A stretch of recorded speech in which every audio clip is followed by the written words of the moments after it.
Buildings don't lie the way documents can. You can rewrite a history book, burn an archive, or lose a photograph collection. But you can't easily explain away a doorway that towers 15 feet high in a back corridor where no one was supposed to see it. That's where this started for me. Not with conspiracy theories or fringe research, but with measurements that didn't add up. I was documenting historic government buildings across 3 continents when I noticed something off. The proportions felt wrong. Staircases demanded strides that left my legs burning. Door frames in administrative wings, not grand entrances, rose to heights that served no decorative purpose. Furniture in storage rooms sat at dimensions that made grown adults look like children trying out their parents' chairs. The official explanation: architectural grandeur, aesthetic choice, cultural expression. Except grandeur doesn't explain internal stairwells.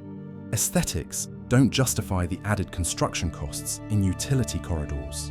And cultural expression falls apart when you find identical proportional systems in buildings separated by oceans and supposedly built by rival empires with zero contact. Then I found the photographs.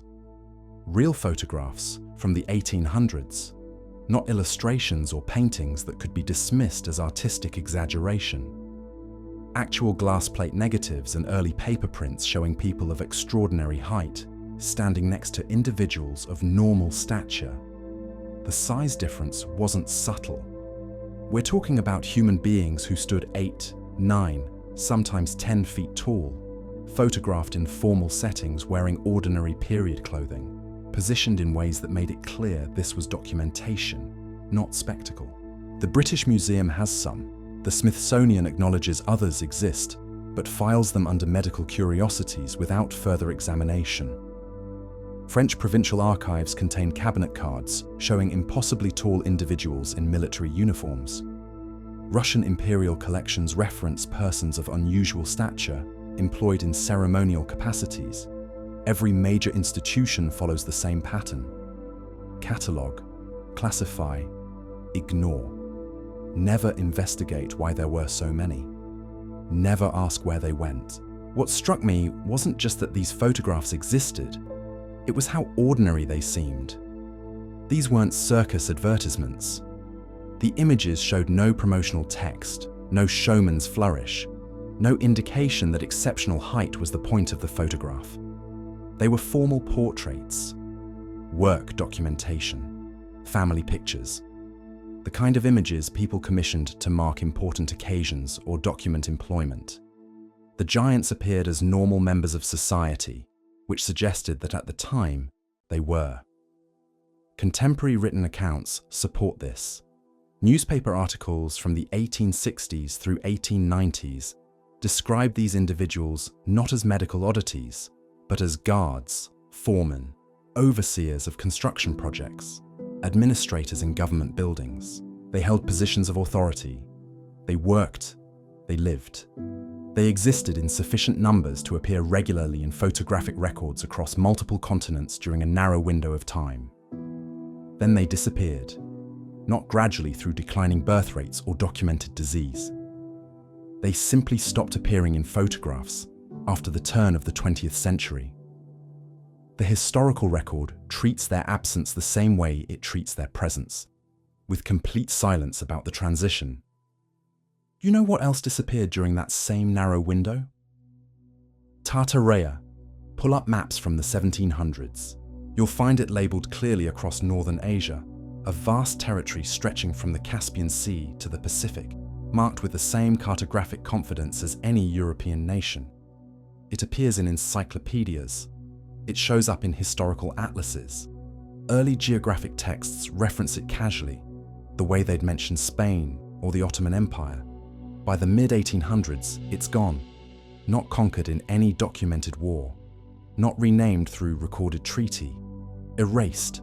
The borders get redrawn, the encyclopedias drop the entries. Later editions of the same geographic texts omit what earlier versions stated plainly, and nobody explains why. The revision happens silently, as if an entire civilization could be edited out of history through coordinated forgetting, but the buildings remain. Massive stone structures across Central Asia and Russia that showcase engineering precision we struggle to replicate today. Government complexes in Mongolia featuring construction techniques that don't match any documented building tradition. Administrative centers in Siberia with doorways and halls, sized for occupants much larger than modern humans. All of it attributed to various empires or local craftsmen. Despite the suspicious lack of construction records, despite the uniformity of methods across thousands of miles, despite the absence of any logical explanation for why these particular buildings demanded such scale. Stand in front of the Winter Palace in St. Petersburg. Now picture a 9-foot-tall human being entering through the service corridors. Suddenly, the proportions make sense. Visit administrative buildings from the 1700s in Buenos Aires. Those staircases everyone assumes were built for dramatic effect. They're perfectly comfortable if you're 8.5 feet tall. Government structures in Delhi from the colonial period contain furniture that British administrators supposedly commissioned at scales that would have made them feel absurdly small in their own offices, unless those offices weren't actually built for British administrators, unless the colonial powers inherited structures they didn't construct, couldn't fully explain, and eventually claimed as their own architectural achievements. The pattern repeats globally. North America, South America, Europe, Asia. Courthouses, government buildings, administrative centers from a specific historical period all share these oversized proportions, all supposedly designed this way for reasons of grandeur or intimidation, despite the impracticality, despite the expense, despite the fact that it makes zero functional sense unless the people using them weren't average-sized. I started measuring. Interior doorways in working corridors, not ceremonial halls, ranging from 12 to 15 feet high. Desk heights that would require someone 6 feet tall to sit on raised platforms to work comfortably. Chair dimensions that suggest users with leg lengths 50% greater than modern averages. Staircase risers that force normal adults to take exaggerated steps. These weren't decorative choices. They were functional dimensions for a different type of human body. What if the giants in those photographs weren't anomalies at all? What if they were administrators, overseers, a specialized class within a civilization we've been systematically taught to forget? That would explain why the photographs always show them in formal, official contexts. Why they appear in positions of authority rather than as displayed curiosities. Why they held roles in construction supervision, facility management, governmental oversight. It would explain the architecture too. Why these buildings feature such consistent proportional systems across vast distances. Why government and administrative structures display these dimensions while residential areas remain human-scaled. Why the engineering knowledge required to build at this scale seems to appear fully formed in the historical record without the usual developmental progression.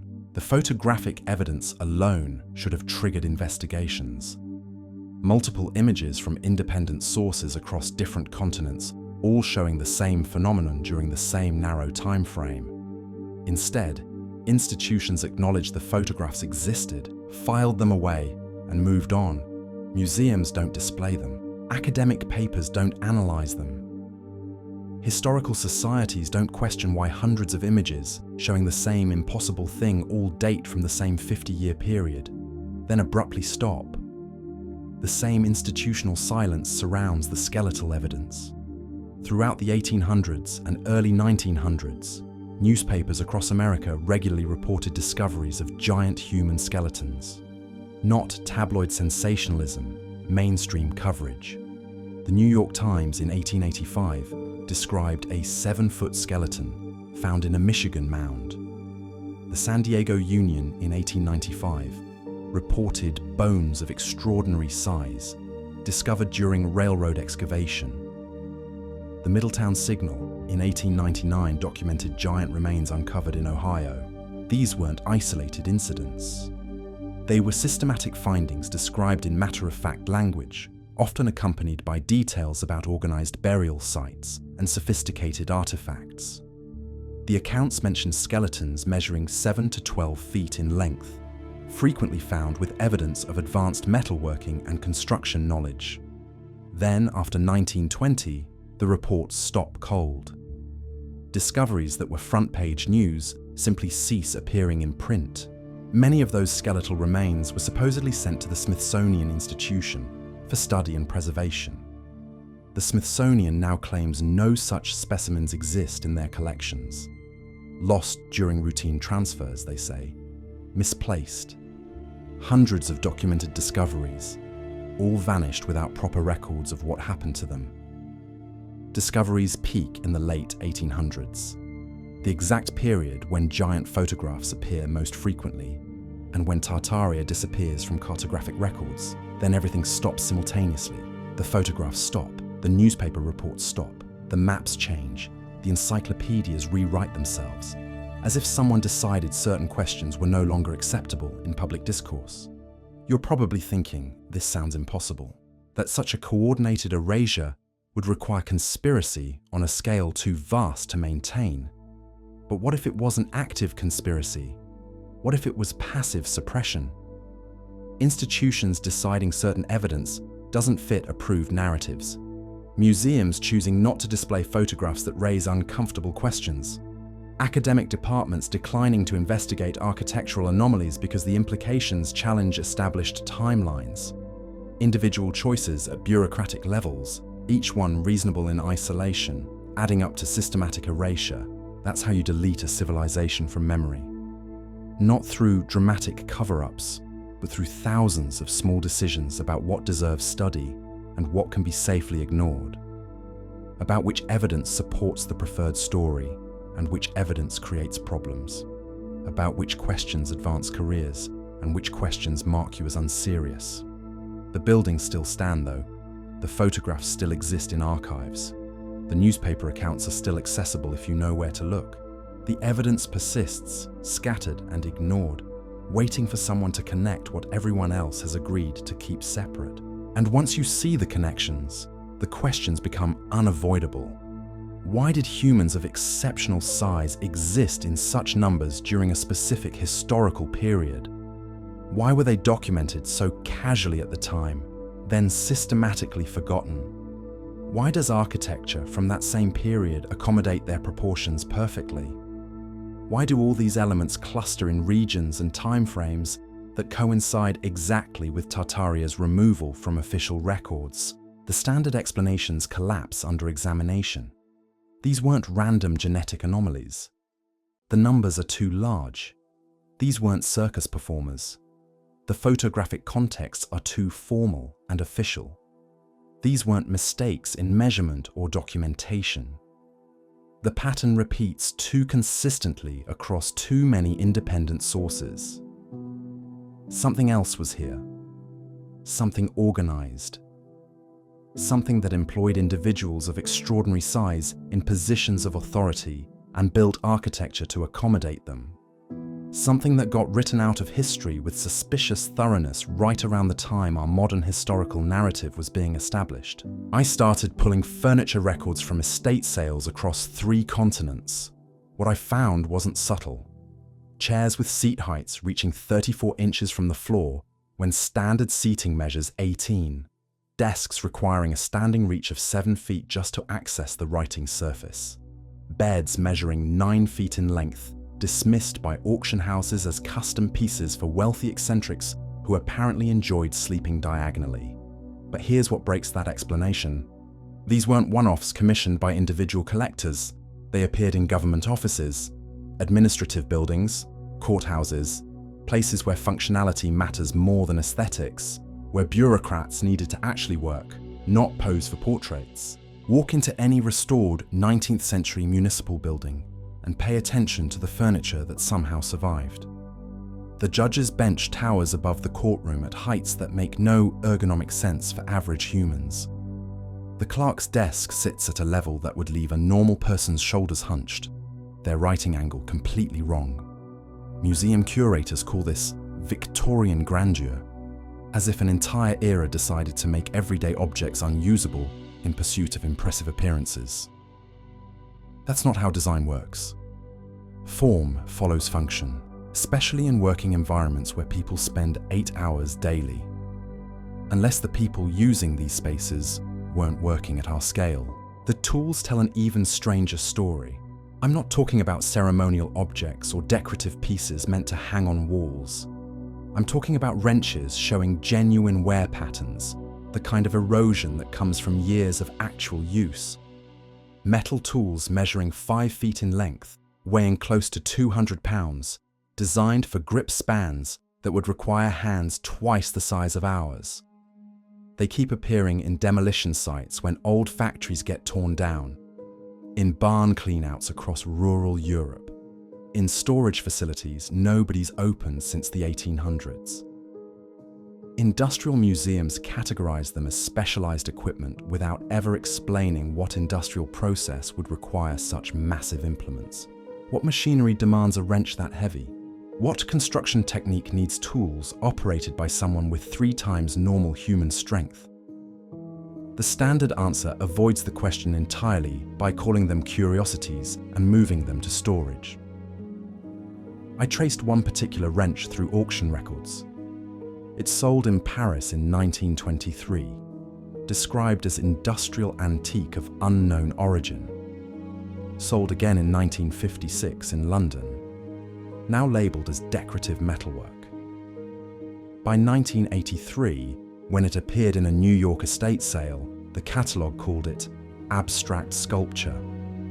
3 different explanations across 60 years, each one stepping further from the obvious truth that it was a functional tool built for someone much larger than us. The architectural evidence becomes impossible to dismiss once you start measuring actual buildings instead of accepting official explanations. Take the corridor doors in administrative buildings from the 1700s, not the grand entranceways designed to impress visitors. The internal doors, the ones leading to offices and working spaces where nobody was trying to make aesthetic statements. 12 feet high, 14 feet in some cases, with handles positioned at heights that require a 6-foot person to reach uncomfortably upward. Why? The official story says it's about proportion and classical design principles. But classical design principles come from Roman and Greek architecture built for humans of normal size. The Pantheon's doors are tall, yes, but proportioned for regular human use. These doors aren't. They're proportioned for someone standing 8 or 9 feet tall, someone who would find a 12-foot doorway perfectly natural.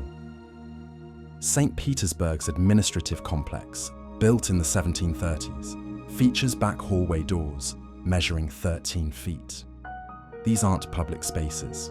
They're service corridors where bureaucrats moved between offices. No aesthetic reason exists for such height in purely functional areas where construction costs mattered and efficiency was paramount.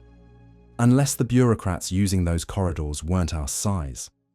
Buenos Aires shows the same pattern in municipal buildings from the 1800s. Staircases with risers so tall that climbing them requires deliberate effort, each step demanding an exaggerated stride. Modern building codes specify riser heights between 7 and 8 inches for comfortable human use. These staircases have risers measuring 12, sometimes 14 inches. That's not ceremonial design. That's infrastructure built for a different scale of user. Delhi's colonial-era government buildings present the most troubling evidence. We're told the British built these structures in the 1800s for their own administrative use. Yet the furniture inside, the original pieces that survived, would make a 6-foot-tall British administrator feel like a child. Desks requiring standing reaches of nearly 7 feet. Chairs with armrests positioned so high they'd be useless for normal human proportions. Conference tables at heights that would force average people to eat standing up. The standard explanation claims these were designed to intimidate local populations, to project imperial power through overwhelming scale. But that logic collapses when you examine the private administrative spaces, the offices and working areas where no locals ever entered. Why make your own working environment deliberately uncomfortable? Why build furniture you can't actually use unless intimidation was the goal, even in spaces where nobody was being intimidated? This pattern of oversized infrastructure appears across every continent where Tartaria's influence supposedly reached. Russia, Central Asia, India, South America, parts of North America. Always the same characteristics. Administrative buildings with impossibly tall internal doors. Government complexes with furniture scaled beyond normal human use. Infrastructure suggesting occupants who stood significantly taller than modern populations. And always the same dismissive explanations. Aesthetic choice, ceremonial design, cultural preference for grand proportions. Never any examination of whether these explanations actually make functional sense. Never any acknowledgement that building at such scale costs significantly more in materials and labor. Never any recognition that making your working environment actively uncomfortable serves no practical purpose. What really happened here? Not what do we think happened, not what the official records claim happened, but what does the physical evidence actually show? It shows infrastructure built for humans of exceptional size. It shows tools designed for hands much larger than ours. It shows furniture scaled to proportions that don't match modern human anatomy. It shows systematic construction across multiple continents during a specific historical period, then sudden cessation of such construction after the 1890s. The timing matters. Photograph documentation of giants peaks between 1850 and 1900. Newspaper reports of giant skeleton discoveries cluster in the same period. Tartaria disappears from maps during these exact decades, and oversized infrastructure construction stops at precisely the same time. Not approximately. Precisely. That's not four separate historical anomalies happening to coincide. That's a single phenomenon viewed from four different evidentiary angles. Something was here. Something that employed individuals of extraordinary size in administrative and oversight roles. Something that built infrastructure to accommodate those individuals. Something that got systematically removed from historical record, right when our modern historical narrative was being formalized. The photographic evidence shows them in positions of authority. The architectural evidence shows buildings designed for their scale. The newspaper reports show their remains being discovered, then vanishing into institutional collections. The furniture and tools show the everyday objects they actually used. Each category of evidence supports the others. Each one makes the pattern stronger. Academic institutions could examine this. They have the resources, the expertise, the access to archived materials. They could conduct systematic studies of oversized furniture, analyze the tools for manufacturing techniques, measure buildings across continents to document the pattern. They could request genetic analysis of any skeletal remains still in storage, verify the authenticity of photographs using modern forensic techniques. They don't, not because the evidence doesn't exist, but because examining it leads to conclusions that don't fit approved historical frameworks. Conclusions that suggest recent history is far more complex than we've been taught. That civilizations we're told never existed might have left physical evidence we're actively ignoring. That the people operating those civilizations might have included individuals whose very existence challenges everything we think we know about human biological limits and historical development. The silence isn't conspiracy, it's institutional inertia combined with career self-preservation. Why risk professional credibility investigating something that might overturn established narratives? Why waste funding on questions that might not have acceptable answers? Easier to file the evidence away, label it unverified, and focus on research that fits within existing frameworks. Safer to dismiss the oversized chairs as decorative excess, the massive tools as industrial curiosities, the impossibly tall doors as aesthetic choices. But the evidence doesn't disappear just because institutions ignore it. The buildings still stand with their 12-foot internal doors. The furniture still exists in storage facilities and estate sales. The tools keep appearing when old structures get demolished. The photographs remain in archives, showing exactly what they've always shown. And once you see how all these pieces connect, once you understand what they're collectively suggesting, the official explanations stop making any sense at all. What's remarkable isn't just that the evidence exists, it's how ordinary it all was at the time. Newspaper editors didn't preface these skeleton discoveries with disclaimers or expressions of shock. They reported them the same way they reported train schedules or crop yields. Matter of fact, expected almost. The Wisconsin State Journal in 1883 describes workers uncovering remains of unusual stature during railroad construction. No sensationalism, no suggestion this was extraordinary, just documentation of what the crew found that Tuesday afternoon. Same tone you'd use to describe discovering an old foundation or forgotten well. That casual normalcy tells you something important.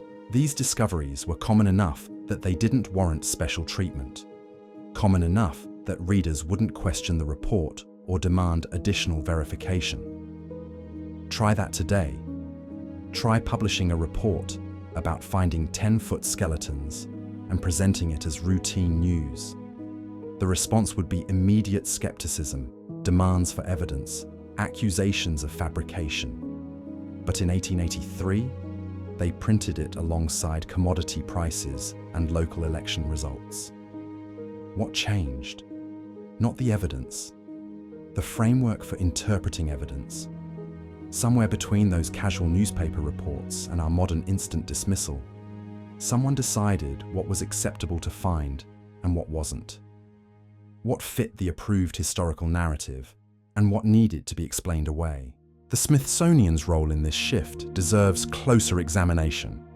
Throughout the late 1800s, the institution actively solicited skeletal remains from across America. They sent correspondence to local historical societies, to construction foremen, to anyone who might encounter unusual finds. Send us what you discover. We'll study it, preserve it, add it to the national collection. And people did. Crates arrived from Ohio, from Kentucky, from sites along the Mississippi. Documentation exists showing these shipments were received, catalogued, stored. Then the trail goes cold. Not all at once. Gradually, accession records become vague. Storage locations get listed as miscellaneous or unspecified. Eventually, the items just aren't mentioned anymore. Gone. Lost during facility moves, they claim. Misplaced during reorganization. The paperwork exists showing they arrived. The paperwork showing what happened after? Strangely absent. You'd think an institution dedicated to preserving American heritage would maintain meticulous records of such significant specimens. You'd think skeletal remains measuring 7 to 12 feet would be considered important enough to track carefully. Unless, of course, tracking them carefully meant acknowledging their existence permanently. Easier to let them slip through bureaucratic cracks. File them in ways that make retrieval difficult. Store them in facilities that get decommissioned. Wait for institutional memory to fade. Wait for the people who knew they existed to retire or die. Then you can honestly say you have no record of such things, because the records were designed to disappear. But the original newspaper reports can't disappear so easily. They're preserved in library archives, on microfilm, in digital scans, hundreds of them, describing discoveries from Maine to California. And here's what makes them impossible to dismiss as frontier tall tales. The details match, not perfectly, not suspiciously, but consistently. Burial mounds constructed with specific techniques, copper artifacts showing particular manufacturing methods, skeletal remains displaying similar proportions, stone chambers built with architectural knowledge that shouldn't exist in pre-Columbian America according to standard timelines. The Grave Creek Mound in West Virginia, excavated in 1838. Newspapers described finding skeletons of unusual height arranged in specific patterns. Artifacts suggested metalworking capability. The official explanation today? Natural formations misinterpreted by amateur archaeologists. Except the mound wasn't natural, it was clearly constructed. And the artifacts weren't misidentified. They were catalogued by multiple witnesses with no reason to fabricate. The explanation doesn't explain anything. It just provides a way to avoid uncomfortable questions. Same pattern at Cahokia. Massive earthwork structures near modern-day St. Louis. Official history credits these to Mississippian culture, dating them to around 800 to 1400 CE. But excavation reports from the 1800s describe finding remains in lower levels that didn't match Mississippian physical characteristics. Larger frames, different burial practices. The solution: attribute everything to Mississippian builders anyway. Ignore the inconsistencies. Focus on what fits the approved timeline. File the rest under anomalous and move forward. What troubles me most isn't that institutions made these choices. It's that they made them systematically, across multiple sites, across decades, following the same pattern of acknowledgement followed by dismissal, as if guided by unstated but clearly understood rules about what was acceptable to preserve and what needed to fade away. Think about the practical implications. If these individuals existed in sufficient numbers to be regularly discovered across multiple states, they weren't isolated genetic anomalies. They were a population. Populations require infrastructure, require social organization, require systems of governance and resource distribution, all the things that leave archaeological evidence. So where's that evidence? You're looking at it. The oversized architecture, the massive earthworks, the sophisticated metalworking artifacts, the burial mounds constructed with engineering knowledge. It's all evidence of organized society. We've just been trained to interpret it as something else. The conventional explanation requires you to believe that normal-sized humans built massive structures for purely ceremonial reasons, that they constructed furniture they couldn't use, that they manufactured tools requiring impossible grip strength, that they regularly exaggerated the size of skeletal remains they discovered despite having no motive to do so. Every piece of evidence gets its own separate, unlikely explanation, but taken together, the pattern suggests something simpler. The infrastructure matched its builders, the tools matched their users, the skeletal remains matched the photographs, and all of it disappeared from official record right when our modern historical framework was being established. Look at what happened to the mounds themselves. Throughout the 1800s and early 1900s, thousands were destroyed, plowed under for farmland, excavated for railroad construction, demolished for urban development. The Smithsonian documented this destruction, published reports lamenting the loss of archaeological resources. But they didn't preserve what was found before destruction occurred. They acknowledged the discoveries, then let them vanish, almost as if documentation was enough, as if actually keeping the physical evidence would create problems that careful paperwork could avoid. The photographs present a different challenge. You can lose skeletal remains, you can demolish mounds, you can reclassify artifacts, but photographs are harder to erase completely. They exist in multiple collections, private archives, family albums, random storage boxes in estates that eventually get auctioned, and they keep surfacing, showing exactly what they've always shown. Individuals of exceptional height in formal contexts, not circus performers, not medical curiosities, just people who happen to be much larger than average. People whose existence was unremarkable enough that photographers saw no need to explain their presence. The technology argument falls apart under examination. These are wet plate collodion images, albumin prints, tintypes, processes that don't allow easy manipulation. Faking scale in these formats requires sophisticated understanding of perspective, lighting, and chemistry that didn't exist when most of these images were created. Modern analysis of surviving original prints shows no evidence of tampering. The grain structure is consistent, the lighting behaves correctly, the shadows fall where they should.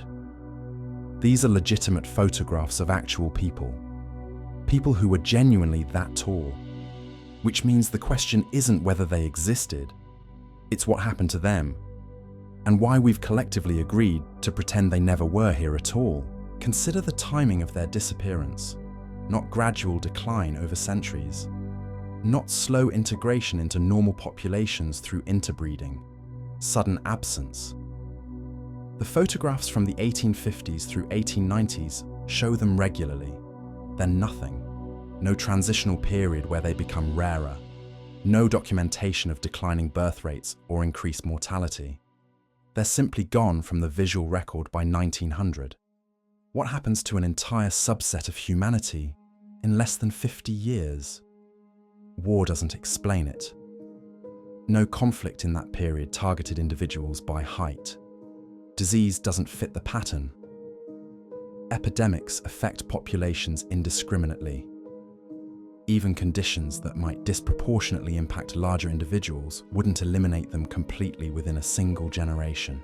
You're left with possibilities that sound increasingly uncomfortable.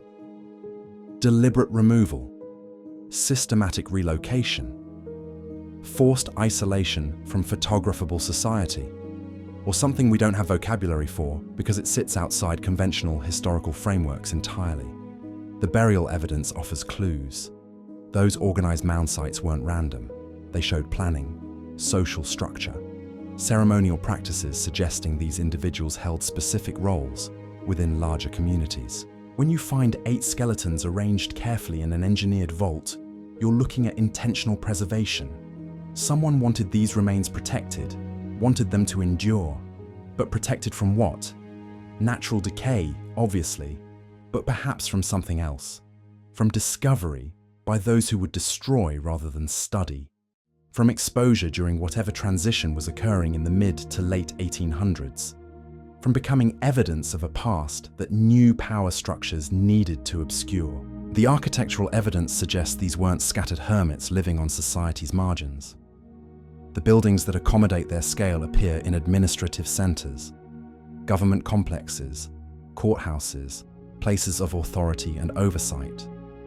If you needed to supervise large construction projects, wouldn't you employ individuals physically capable of the work? If you needed to maintain massive stone structures, wouldn't you utilize people who could reach high mechanisms without scaffolding? Their role becomes clearer when you stop thinking of them as anomalies and start viewing them as infrastructure, living tools, human components in a system of governance and maintenance we've inherited but no longer understand. Which means their removal wasn't random tragedy. It was systematic dismantling. When you inherit a machine you don't understand, you often destroy the parts you can't figure out, especially if those parts make you uncomfortable, especially if their existence raises questions about who actually built the machine in the first place. The Smithsonian's missing specimens become more troubling in this context. Hundreds of skeletal remains collected from sites across America, all carefully documented in acquisition records, all supposedly lost or misplaced during routine transfers. But museums don't lose hundreds of specimens through carelessness. They lose them through decisions. Decisions about what evidence supports the preferred narrative and what evidence complicates it beyond acceptable limits. Think about the logistics involved. To collect skeletal remains from dozens of mound sites across multiple states requires funding, requires personnel, requires institutional commitment to systematic excavation and preservation. The Smithsonian had all of this.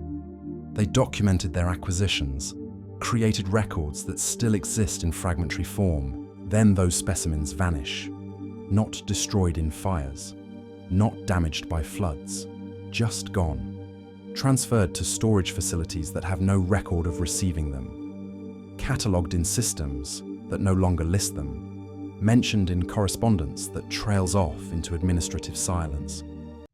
You can lose one specimen through bureaucratic incompetence. You can lose 5 through unfortunate circumstances, but hundreds. That requires intention, requires someone making decisions about what physical evidence the institution would preserve and what it would allow to disappear. The same pattern appears in university collections, private museums, historical societies, skeletal remains of unusual size acquired in the 1800s, briefly mentioned in early catalogues, then absent from modern inventories. Always the same explanation. Lost during reorganization, damaged beyond preservation, transferred to another institution that has no record of the transfer. Meanwhile, thousands of normal-sized skeletal remains from the same period survive in those same collections, carefully preserved, properly catalogued, available for study. The differential preservation rate suggests selective curation. Someone decided which evidence deserved protection and which could fade away. Now examine the photographic archives with that framework. Images of individuals of exceptional height exist in scattered collections worldwide. British Museum, French National Archives, Russian Imperial Records. But they're never displayed prominently, never featured in exhibitions about 19th century photography, never highlighted in documentaries about historical anomalies. Instead, they're filed under vague categories: unverified portraits, miscellaneous images, unknown subjects, as if labeling them neutrally somehow neutralizes what they actually show, as if filing them away makes them less significant than their content suggests. When you request to view these images, you often encounter resistance, not outright refusal, bureaucratic friction, forms to complete, appointments to schedule, justifications to provide. The images exist, they're acknowledged, but accessing them requires navigating institutional barriers that don't exist for conventional historical photographs. Why? What makes images of tall individuals from the 1800s require special handling? They're not classified documents, not culturally sensitive materials requiring restricted access. They're simply photographs that challenge accepted narratives about human physical diversity in recent history. The resistance suggests institutional awareness.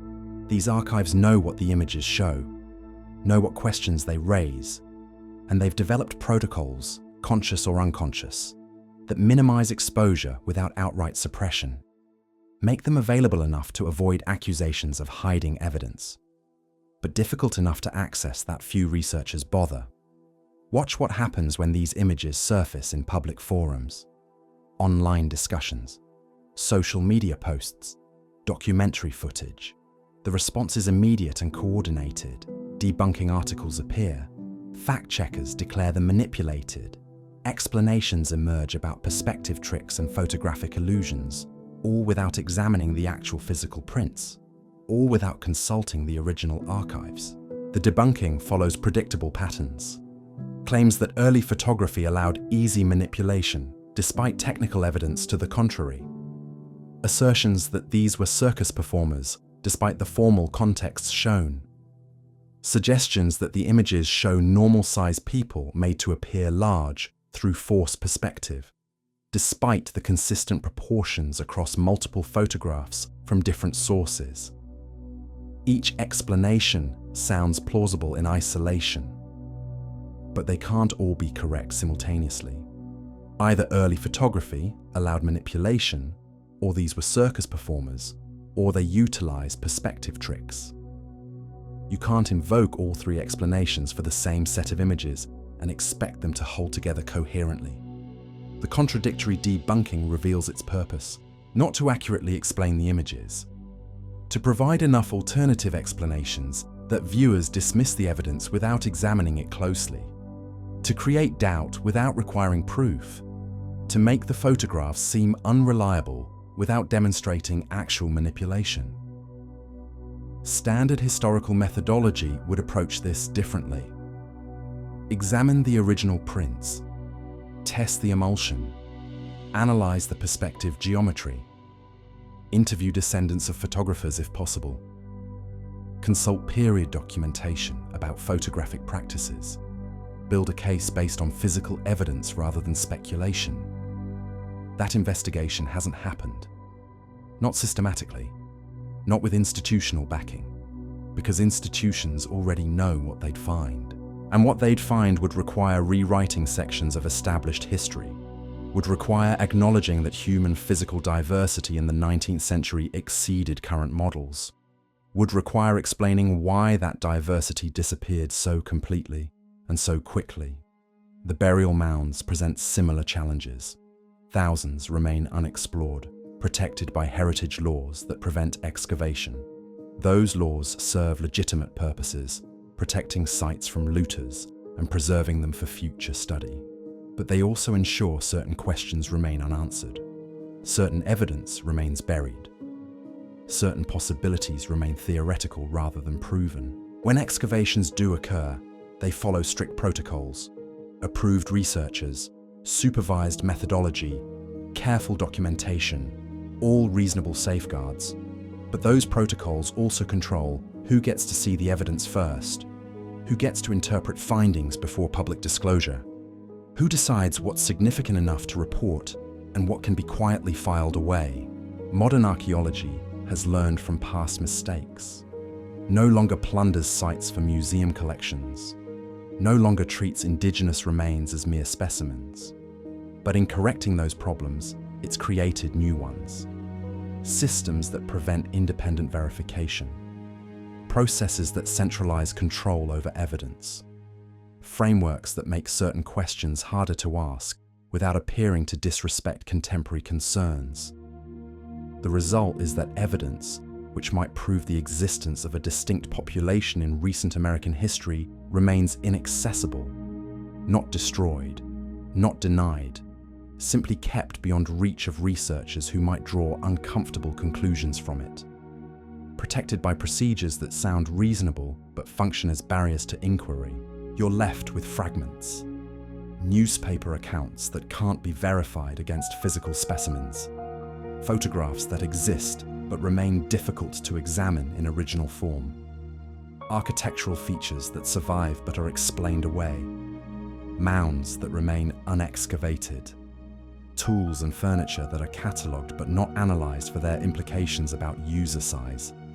Each fragment alone proves nothing definitive, but together they suggest a pattern, a population of exceptional size integrated into 19th century society, a population that served specific functional roles, a population that disappeared rapidly from public view, and a systematic effort, intentional or not, to ensure that population remains absent from modern historical understanding. What's most telling isn't what's been preserved, it's what's been actively reinterpreted. Take the staircases. Buildings across Europe and North America feature interior stairs with risers measuring 9, sometimes 10 inches high. Standard modern construction uses 7 to 8 inches because that's what accommodates average human stride length comfortably. Anything higher forces you to lift your leg unnaturally with each step. Architectural historians attribute these tall risers to period aesthetics, the desire for grand, imposing staircases that conveyed wealth and status. But that explanation falls apart when you find these same proportions in service stairs, back staircases used by staff, maintenance access routes never meant for public viewing. Why would servants' stairs need to be imposing? Who were they trying to impress in the back corridors where only workers travelled? Unless those workers weren't average height, unless the people moving through these spaces daily stood tall enough that 9-inch risers felt natural, the reinterpretation extends to doorways in ways that become absurd once you notice them. Visit any government building constructed between 1750 and 1890. The main entrances are massive, which everyone accepts as intentional grandeur. But walk deeper into the structure. Find the interior doors connecting offices to hallways, conference rooms to storage areas, 12 feet high, sometimes 14. These aren't public spaces. These aren't designed to intimidate visitors or project power. They're functional passageways between working areas where normal-sized doors would have been cheaper, easier to construct, and more practical for climate control. The standard explanation is that builders simply maintained consistent proportions throughout structures. that once you built tall entrance doors, you continued that scale inside for architectural harmony. Except that's not how construction worked historically. Builders constantly varied door heights based on function and budget. Grand entrances, modest interiors, that was the pattern everywhere else. Everywhere these particular buildings weren't. Something else catches attention when examining period photographs of building interiors. The furniture placement. Desks positioned in rooms with such vast floor space that a normal-sized person sitting at them appears isolated, almost comically small in the frame. Not occasionally, repeatedly. Photographs from courthouses, administrative offices, government chambers, all showing this same spatial relationship. Modern explanations suggest these rooms were designed for large gatherings, for committees and councils that needed space. But the furniture contradicts this. Single desks, individual workstations, positioned in rooms that could easily accommodate 20 people, but were clearly set up for 1 or 2 occupants of considerable size.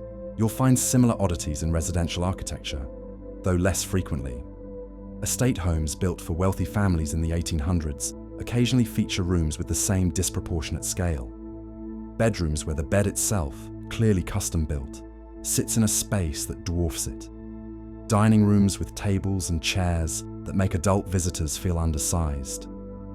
These homes belonged to documented families. We know who lived there. We have their portraits, their correspondence, their business records. Nothing suggests they were physically unusual, yet their furniture and room proportions tell a different story. One possibility is that these wealthy families were acquiring furniture and architectural plans from an earlier period, inheriting designs from a previous generation when different proportions were standard. But that raises its own questions. Who was that previous generation? Where did their building traditions originate? And why did those traditions disappear so completely that by the mid-1800s, they seemed like decorative choices rather than functional necessities? The tool evidence compounds these questions.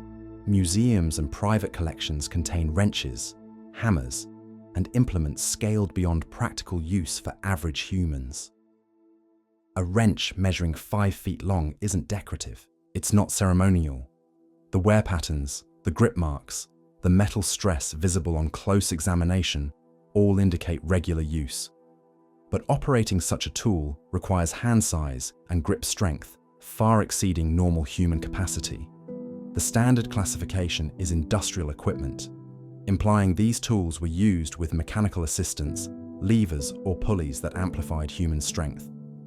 Except many of these tools show design features inconsistent with mechanical operation. Hand grips positioned for direct human use. Balance points suggesting lifting and manipulation by hand rather than by machine. Details that only make sense if the user possessed physical capabilities dramatically different from ours. No comprehensive study has examined these tools systematically. No engineering analysis has attempted to determine what size hands would find them comfortable, what strength levels would make them practical. The artifacts exist in collections worldwide, catalogued but not questioned, available for viewing but not for the kind of investigation that might reveal uncomfortable truths about their intended users. What makes all of this evidence particularly frustrating is its accessibility. These aren't hidden artifacts locked in secret vaults. These are public buildings you can visit, museum collections you can view, photographs available in archives. The evidence sits in plain sight, documented and preserved, just never assembled into coherent analysis, never examined as a collective pattern, never allowed to suggest conclusions that diverge from accepted historical narrative. Academic gatekeeping doesn't require active conspiracy. It functions through institutional inertia, through funding priorities that reward certain questions and ignore others, through peer review processes that filter out research challenging established timelines, through career incentives that punish scholars who pursue anomalous evidence too persistently. A researcher proposing systematic study of oversized historical furniture wouldn't be forbidden from doing so. They simply wouldn't receive grants. Their papers wouldn't be accepted by major journals. Their tenure applications would stall, not because of coordinated opposition, but because their research doesn't fit within recognized frameworks, doesn't advance approved narratives, doesn't contribute to accepted scholarly conversations. The result is self-censoring. Researchers learn quickly what topics are safe and what topics threaten their careers. The giant evidence falls into the latter category, not explicitly forbidden, just professionally inadvisable. The few scholars who've attempted serious investigation found themselves marginalized. Their work dismissed not through rigorous counter-evidence, but through casual dismissal, the academic equivalent of interesting but not significant. Meanwhile, the evidence accumulates. Digital archives make historical photographs more accessible than ever. Researchers can now compare images from different continents, different collections, different time periods. The patterns become harder to dismiss when you can view dozens of similar photographs side by side, all showing the same proportional relationships, all dating from the same narrow historical window, all disappearing at roughly the same time. Building surveys using modern measurement tools reveal architectural proportions with precision previous generations lacked. The doorways aren't approximately 12 feet high, they're exactly 12 feet 3 inches. The stair risers aren't roughly 9 inches, they're precisely 9 1/4 inches. The consistency across thousands of miles and supposedly independent construction projects suggests shared standards, shared building codes, shared understanding of who would occupy these spaces. Metallurgical analysis of period tools shows sophisticated manufacturing techniques. These weren't crude implements hammered out by local blacksmiths. They were precisely engineered, manufactured to exact specifications, produced in quantities suggesting widespread use. The metal composition indicates knowledge of alloys and tempering processes that supposedly weren't available until later. And genetic studies, the few that have been attempted on remains from the relevant period, occasionally reveal anomalies. Skeletal structures suggesting unusual height, bone density exceeding normal ranges, growth patterns inconsistent with known medical conditions. These findings appear in footnotes, mentioned briefly, then never followed up, because pursuing them would require acknowledging possibilities that disrupt comfortable certainties about human history. What if the 19th century wasn't just a period of industrial revolution and westward expansion? What if it was also a period of transition? A time when one population was disappearing and another was inheriting their infrastructure without fully understanding it. The architectural evidence suggests exactly this. Buildings designed for one type of occupant being adapted for another. Spaces too large being subdivided. Doorways too tall being partially filled in. Furniture too big being relegated to storage or destroyed. A slow process of making inherited structures fit new users. The photographic record captures this transition in progress. Early images showing both populations coexisting. Giants in positions of authority. Normal-sized individuals working alongside them. Then, gradually, the giants disappear from view. The photographs stop showing them. The written records stop mentioning them. The architecture remains, but its original purpose becomes obscured. By the 20th century, the transformation was complete. Buildings originally constructed with 12-foot doorways now had false ceilings installed, dropping heights to 8 feet. Staircases with risers designed for longer strides had additional steps inserted, normalizing the proportions. Furniture too large for modern use was either destroyed or relegated to museum storage with labels that obscured rather than explained. The physical evidence was being systematically modified to fit current occupants. Walk through any major government building constructed between 1750 and 1850. Notice how certain architectural features seem slightly off. Doorways that dwarf their surroundings even after renovation. ceiling heights that create acoustic dead zones in rooms supposedly designed for meetings, window placements that make sense only if you're viewing them from a significantly higher vantage point. These aren't design flaws. They're remnants of original specifications that no longer match their users. The modification process wasn't centrally coordinated. It happened organically as new occupants adapted inherited structures to their needs. A courthouse built in 1820 would be renovated in 1920, lowering ceilings, subdividing oversized rooms, installing false floors to reduce impractical ceiling heights. Each modification erased a little more evidence. Each renovation brought the architecture closer to modern proportions. Within a few generations, the original design intentions became invisible, but some modifications reveal their own story. In certain European administrative buildings, you can see where original door frames were partially filled in. The stonework doesn't quite match. The mortar is different. Someone took a 12-foot opening and reduced it to 8 feet, not by rebuilding, but by adding material to an existing structure. Why would you do this unless the original proportions no longer served their purpose?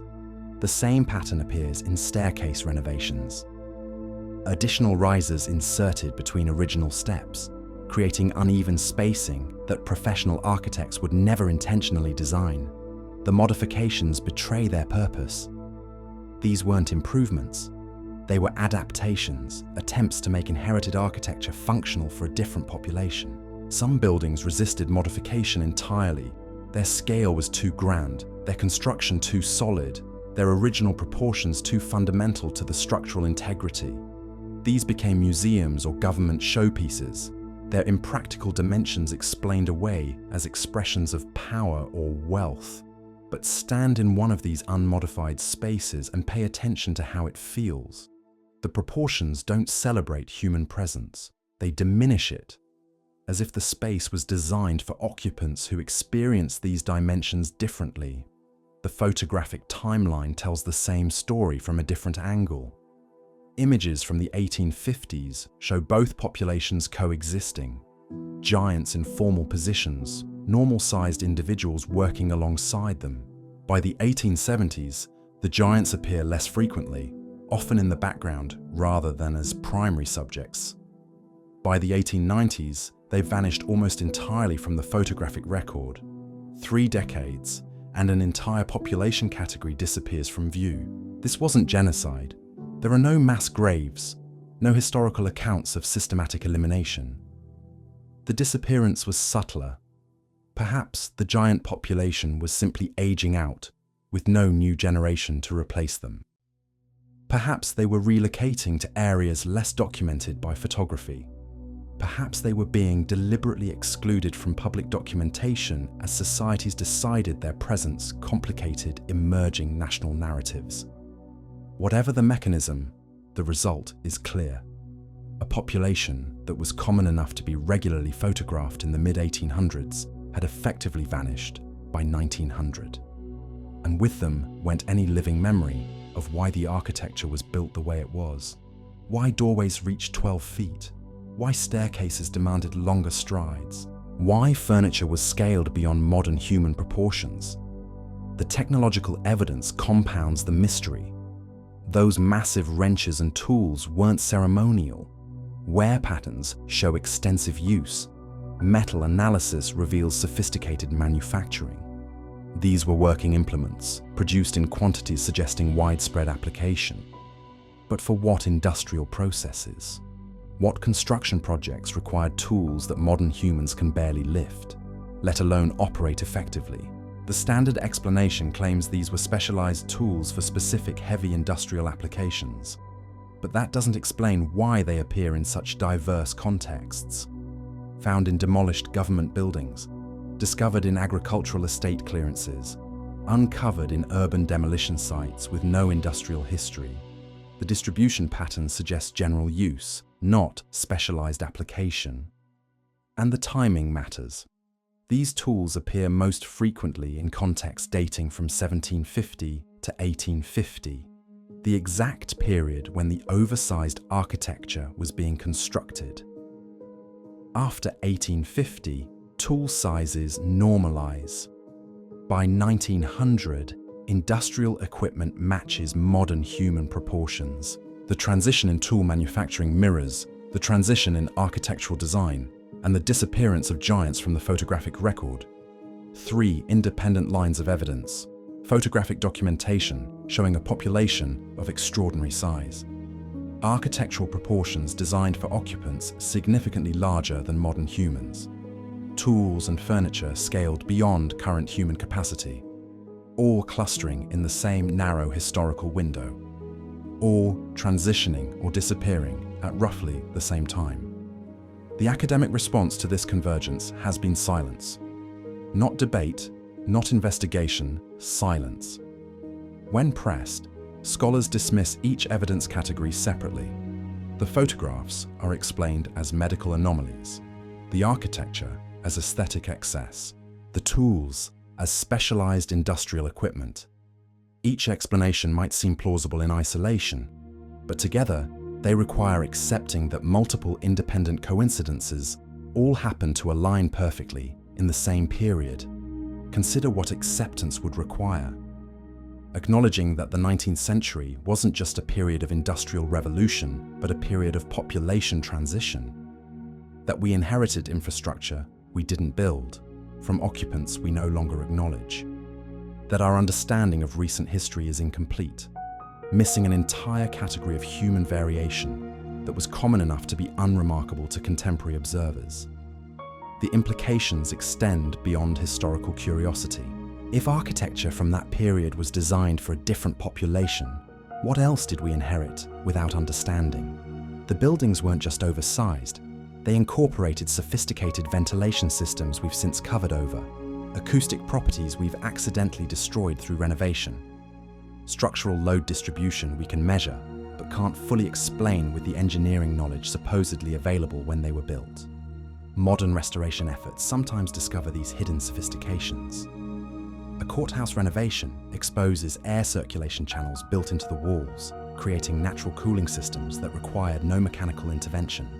A government building restoration reveals acoustic design that directed sound precisely to specific locations, enabling clear communication across vast rooms without amplification. These weren't primitive structures. They demonstrated advanced understanding of physics and engineering. But if the builders had such knowledge, why didn't they pass it on? Why do construction techniques appear to regress after 1850 rather than advance? Unless the knowledge wasn't lost through neglect, but through population transition. The builders weren't training successors because there were no successors of comparable capability. The specialized class that understood these systems was disappearing, and their knowledge disappeared with them. The buildings became mysteries to their new occupants. Grand but impractical, beautiful but poorly suited to actual use.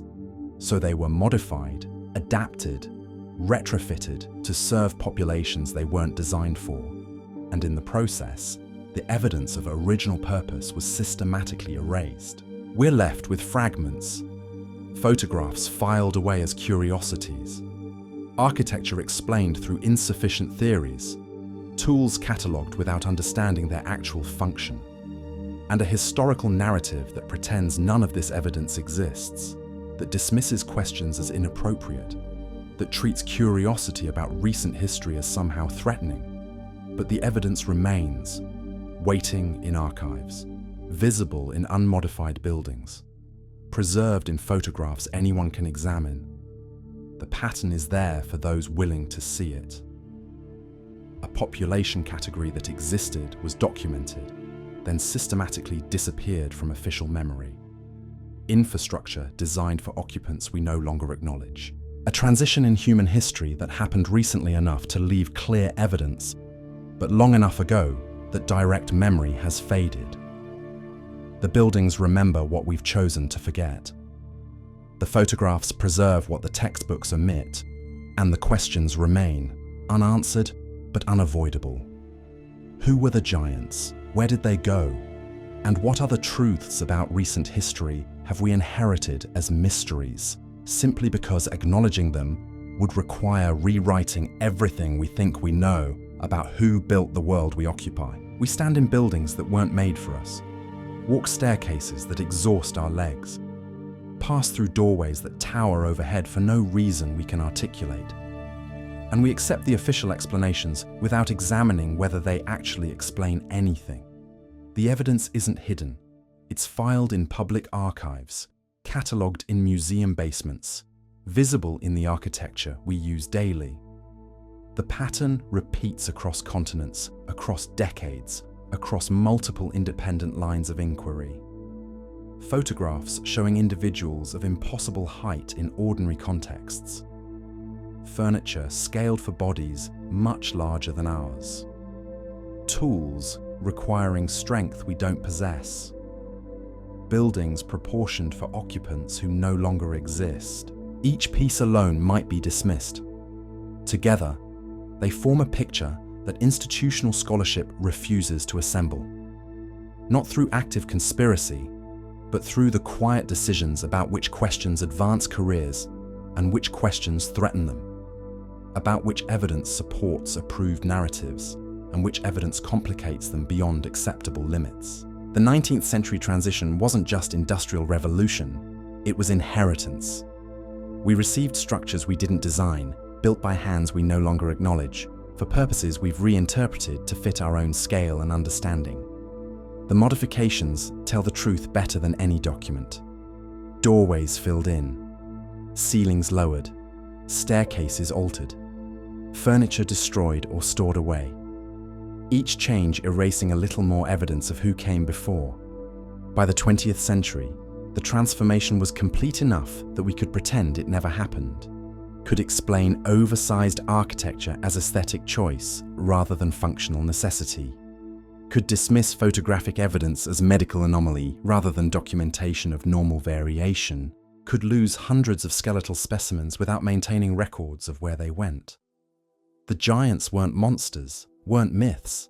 They were administrators, overseers, the operational class of a system we inherited but never fully understood. Their disappearance wasn't catastrophe, it was transition, gradual enough that each generation forgot a little more, systematic enough that within a century, their existence had become impossible to suggest in academic circles without risking professional credibility. But impossibility doesn't erase evidence. The buildings still stand with their 12-foot internal doors. The photographs still exist, showing what they've always shown. The tools remain in collections, catalogued but never properly examined for what they reveal about their users. The furniture survives in storage, dismissed as decorative excess rather than functional design. What we've lost isn't just knowledge of who they were, it's understanding of what we are. Inheritors of infrastructure we didn't create, occupants of spaces designed for different bodies, users of systems whose original purposes we've obscured through centuries of adaptive modification. The massive doorways remain, even after renovation tries to hide them. The proportions persist beneath false ceilings and modified floors. The evidence endures in archives, waiting for researchers willing to assemble what institutions have kept deliberately separate. This isn't ancient history requiring archaeological excavation. This is recent enough that photographic documentation exists, modern enough that the buildings still serve daily functions, close enough that we should have clear records of the transition. Yet we don't, because certain questions were decided to be inappropriate. Certain evidence was determined to complicate comfortable narratives. The academic silence isn't proof of absence, it's proof of institutional gatekeeping, of funding priorities that reward safe research and punish anomalous inquiry, of peer review processes that filter out conclusions challenging established frameworks. The evidence exists, the patterns are clear. What's missing is permission to acknowledge what the evidence shows, but permission isn't required to see. The buildings don't need academic approval to demonstrate their original proportions. The photographs don't require scholarly consensus to show what they depict. The tools don't need institutional validation to reveal their intended users. You can visit these structures yourself. Measure the doorways. Examine the staircases. Notice how the proportions feel wrong in ways you can't quite articulate. Stand in rooms that dwarf you despite supposedly being designed for human occupation. Pay attention to the modifications that betray their purpose, the filled-in door frames and inserted stair risers that reveal spaces being adapted for smaller users. The evidence speaks if you're willing to listen, not through conspiracy theories or fringe speculation, but through careful observation of what's actually there, through recognition that the official explanations don't explain, that architectural excess doesn't justify the construction costs.